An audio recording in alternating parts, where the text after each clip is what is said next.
Students, अब हम यहाँ पर 11th क्वेश्चन एक्सरसाइज 8.1 डिस्कस कर रहे हैं, जो कि एक स्टूडेंट ने डाउट पूछा है। इसका first, second and fifth part. तो फर्स्ट पार्ट है the value of tangent A is always less than 1। ये बताना है हमें ट्रू है या फॉल्स। तो टेंजेंट ए की अगर हमें वैल्यू निकालनी है तो हम क्या करेंगे, एक राइट ट्रायंगल बनाएंगे। इसमें टेंजेंट ए चाहिए तो इसलिए हम ए को एक एक्यूट एंगल लेंगे। तो ये हमने एक्यूट एंगल ए ले लिया। बाकी दो नेमिंग्स हम कुछ भी ले सकते हैं, मैंने बी एंड सी ले लिए। तो यहाँ पर अगर मैं टेंजेंट ए का रेशो निकालती हूँ तो टेंजेंट ए का रेशो क्या होता है, side opposite to angle A upon side adjacent to angle A. तो जिसके अकॉर्डिंगली ये बी सी बाय सी ए हो गया अकॉर्डिंग टू दिस फिगर। ठीक, तो ये बी सी बाय सी ए। अब हमारा जो पूरा स्टेटमेंट है जिसको हमें ट्रू फॉल्स चेक करना है, the value of tangent A is always less than 1, less than 1। अब अगर आप बी सी एंड सी ए के ऊपर डिपेंड करेगी टेंजेंट ए की वैल्यू, तो बी सी बाई सी ए का रेशो क्या हो सकता है, बी सी बाई सी ए में से एक बेस होगा और एक ऑल्टीट्यूड। अगर बेस हम सी ए को ले रहे हैं तो उसका कॉरस्पॉन्डिंग ऑल्टीट्यूड बी सी हो जाएगा। अगर हम इसमें जो है इस बी सी को बेस ले तो कॉरस्पॉन्डिंग ऑल्टीट्यूड सी ए। मतलब बी सी एंड सी ए दोनों एक दूसरे के लिए ऑल्टीट्यूड हैं, क्योंकि ये दोनों एक दूसरे के साथ 90 डिग्री एंगल बनाते हैं और इनकी लेंथ कुछ भी हो सकती है। इवन किसी केस में जो है B C and C A equal भी हो सकते हैं।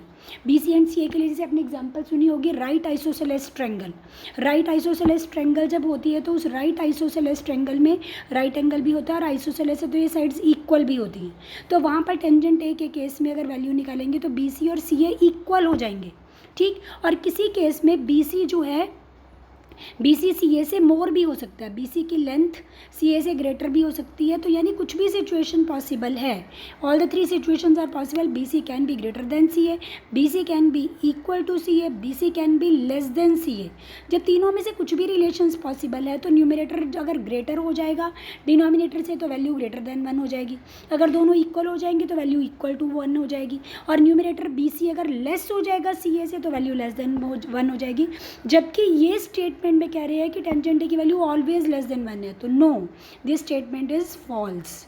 तो ये जो रीज़न पूछा था, होपफुली अब आपको रीज़न समझ आ गया होगा कि ये स्टेटमेंट फॉल्स क्यों है। ठीक, तो इसी तरीके से अभी 11th क्वेश्चन का आप सेकंड पार्ट देखें। उस सेकंड पार्ट में हमें देखना है सेक ए को। सेक ए की वैल्यू हमें दी है 12/5। वो पूछ रहे हैं कि ये ट्रू है या फॉल्स, यानी for some value of angle A. Angle A की सब कोई भी एक वैल्यू है, लाइक ये मैंने एंगल ए ले लिया, तो क्या सेक ए कभी 12/5 हो सकता है। तो अगर फिर से हम एक राइट ट्रायंगल बना रहे हैं, हमने एंगल ए मेंशन था सेक ए में तो एंगल ए लिया। बाकी नेमिंग आप जो मर्जी कर सकते हैं। अगर मैं सेक ए का रेशो बनाऊँ तो सेक ए आपको पता है कॉस ए का रेसिप्रोकल होता है। कॉस जो है वो क्या होता है, side adjacent to angle A upon hypotenuse. तो सेक ए क्या बन गया, hypotenuse upon side adjacent to angle A, यानी सेक ए हो गया ए सी अपॉन ए बी। ये सेक ए का रेशो आ गया ए सी बाई ए बी। अगर ए सी बाई ए बी आ गया और तो सेक ए की वैल्यू मुझे क्या दी है 12/5। तो यहाँ से अगर मैं देखूँ तो ए सी बाई ए बी मेरा किसके इक्वल हो गया, 12/5 के। अब ये देखना है कि क्या ये सिचुएशन पॉसिबल हो सकती है या नहीं। अब अगर इस फिगर में देखते हैं तो ए सी क्या है, यहाँ पर ए सी हाइपोटेन्यूज है और हाइपोटेन्यूज क्या होती है, लॉन्गेस्ट साइड होती है। हाइपोटेन्यूज लॉन्गेस्ट साइड होती है तो ए सी जो है हमेशा ए बी से ग्रेटर ही होगा। ए सी अगर ए बी से ग्रेटर होगा तो यहाँ पर देखो ये 12/5, तो 12/5 भी उस कंडीशन को सेटिस्फाई कर रहा है कि अगर ए सी की वैल्यू 12x है तो ए बी की वैल्यू 5x है। यानी यहाँ से अगर हम इस वैल्यू को देखें तो ये वैल्यू भी उस सिचुएशन को सेटिस्फाई कर रही है कि 12x जो है वो 5x से ग्रेटर ही होगा। तो इस तरीके से आपको मेंटली सोचना है। तो अगर मान लो सपोज करो इन्होंने 5/12 दिया होता, सपोज यहाँ पर हमारा क्वेश्चन ऐसे होता है जिससे कि ए सी बाई ए बी 5/12 आ जाता और ए सी अब हमारा क्या है, हाइपोटेन्यूज है। हाइपोटेन्यूज की वैल्यू 5x और उसके जो है बेस की वैल्यू 12x। ये सिचुएशन फिर इम्पॉसिबल हो जाती है कि हाइपोटेन्यूज जो है उससे छोटा नहीं हो सकता। हाइपोटेन्यूज को लॉन्गेस्ट साइड होना ही होता है। ठीक है, तो इसलिए ये सिचुएशन पॉसिबल है, तो ये स्टेटमेंट फिर ट्रू होगी। ठीक, तो होपफुली ये सेकेंड पार्ट भी अब समझ आ गया होगा कि ये ट्रू कैसे सोचा है हमने या ट्रू क्यों हो रहा है। अब इसी क्वेश्चन में अगर हम देखें तो थर्ड पार्ट, मैं अब सारे पार्ट्स ही डिस्कस कर लेती हूँ। अगर मैं इसका थर्ड पार्ट देख रही हूँ तो cos A is the abbreviation use for cosecant A. No, cosecant A जो है कोसिकेंट ए इसका अगर शॉर्ट फॉर्म देखते हैं तो इसका शॉर्ट फॉर्म कॉस ए के लिखा जाता है, इसका शॉर्ट फॉर्म कॉस ए नहीं है।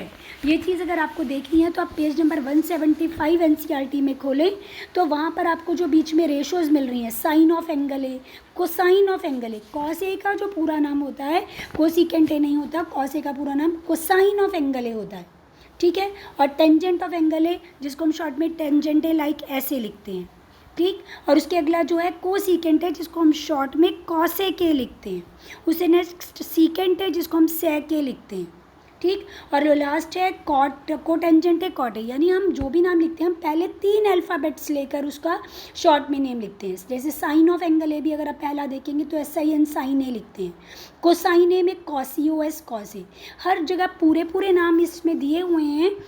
पेज 75 पर जो आपको 6 रेशोज़ लिखी हुई मिल रही होंगी तो पूरे पूरे नाम है, लेकिन हम शॉर्ट में शुरू के 3 अल्फ़ाबेट्स लेकर करते हैं। तो यहाँ पर जो हमारा थर्ड पार्ट है 11th क्वेश्चन थर्ड पार्ट, ये क्या हो गया, ये स्टेटमेंट फॉल्स हो गई, क्योंकि कोसिकेंट ए को हम शॉर्ट में क्या लिखते हैं, कॉसे के लिखते हैं। यहाँ पहले 3 अल्फ़ाबेट्स नहीं लिए जाते, यहाँ पहले 5 अल्फ़ाबेट्स लेकर हम कोसेक लिखेंगे, क्योंकि अगर पहले 3 अल्फ़ाबेट ही लिए तो ये भी कॉस बन जाएगा, जबकि कॉस हम किसको लेते हैं, ऊपर से सेकेंड रेशो को, कोसाइन ए को। तो ये आपको ध्यान रखना है, कोसिकेंट मतलब कॉस ए होता है, तो दिस स्टेटमेंट इज़ फॉल्स। तो इसके बाद अगर फोर्थ पार्ट पे आते हैं 11th क्वेश्चन फोर्थ पार्ट, तो cot A is the product of cot and A. No, कोई दो चीज़ें यहाँ पर मल्टीप्लाई नहीं हो रही है कि कॉट और ए कोई मल्टीप्लाई हो रहे हो और वो प्रोडक्ट बना रहे हो। कॉट ए एक सिंगल टर्म है, एक रेशो है, ठीक है। तो ये स्टेटमेंट भी फॉल्स है। इसी तरीके से अब आप इसका 5th पार्ट अगर देखते हैं तो 5th पार्ट में क्या है, sine A is equal to 4/3। अब हमें देखना है कि साइन ए 4/3 हो सकता है, साइन थीटा इक्वल टू 4/3, ये पॉसिबल है या नहीं। तो फिर से हम ऐसे एक ट्रायंगल बनाएंगे, राइट ट्रायंगल, और एक एक्यूट एंगल थीटा ले लेंगे। ये ले लिया। अब हम यहाँ पर अगर नेमिंग कुछ भी कर सकते हैं, तो साइन थीटा का अगर रेशो बनाऊंगी तो साइन थीटा का रेशो क्या होता है, side opposite to angle theta. Side opposite to angle theta क्या आएगी, AB अपॉन हाइपोटेन्यूज। तो AB बाई AC बन रहा है, ये इक्वल टू 4/3। अब इसमें अगर आप देखें तो AB क्या हो गया 4x और AC क्या हो गया 3x। तो अगर आप देखें तो AC हाइपोटेन्यूज है और AB ऑल्टीट्यूड है, तो AB की लेंथ, हाइपोटेन्यूज की लेंथ यहाँ पर स्मॉलर आ रही है। हाइपोटेन्यूज की लेंथ जो है AC यहाँ पर AB से लेस हो रहा है, जबकि हाइपोटेन्यूज हमेशा ही क्या होता है, लॉन्गेस्ट साइड। तो this situation is not possible, तो this statement is false. Okay, तो होपफुली अब आपको सारे पार्ट समझ आ गए होंगे कि हमने किस तरीके से सोचा है।